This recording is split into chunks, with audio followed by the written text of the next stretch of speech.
Pertempuran kota juga masih berlangsung di Volchan. Dari sayap timur Volchan, desa Tihoe dilaporkan sepenuhnya berada di bawah kendali Rusia. Sebelumnya angkatan bersenjata Rusia menguasai bagian utara dan telah maju ke sungai Vovcha di kawasan ini. Ukraina juga dilaporkan mundur dari Zubino dengan unit-unit personel Rusia terekam menarik diri dari sana setelah dataran tinggi di sekitarnya berada di bawah kendali Rusia. Zubino penting karena terletak di jalan dari Volchansk yang menghubungkan sejumlah pemukiman yang dikendalikan angkatan bersenjata Ukraina.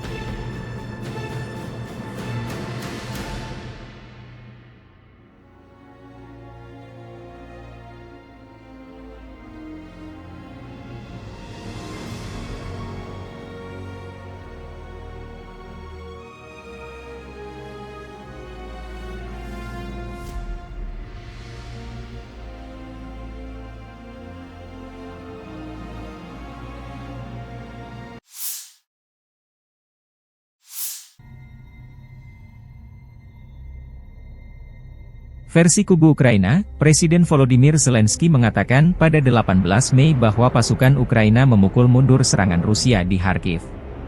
Presiden Ukraina juga mengatakan Rusia menderita kerugian besar di Oblast Kharkiv, meskipun pasukan Rusia mengandalkan kemajuan pesat melalui wilayah kami, seperti pada tahun 2022. Serangan baru Rusia di Kharkiv mendorong Vovchansk ke ambang kehancuran.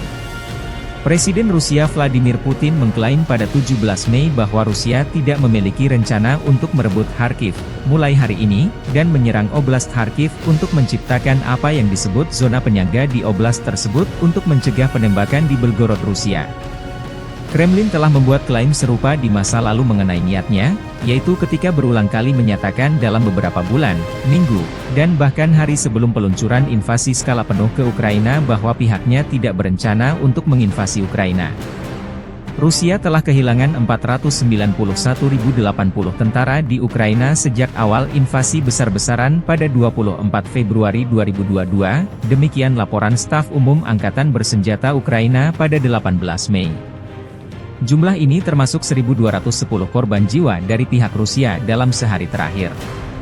Serangan Rusia di Oblast Kharkiv pada pertengahan Mei bisa menjadi gelombang pertama dari beberapa gelombang, dan pasukan Rusia mungkin menargetkan ibu kota regional, Kharkiv, kata Zelensky sehari sebelumnya dalam sebuah wawancara dengan AFP.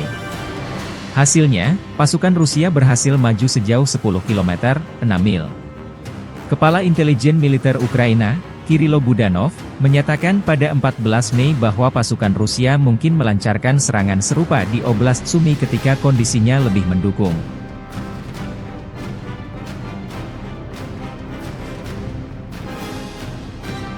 Download Tribun X sekarang, menghadirkan lokal menjadi Indonesia.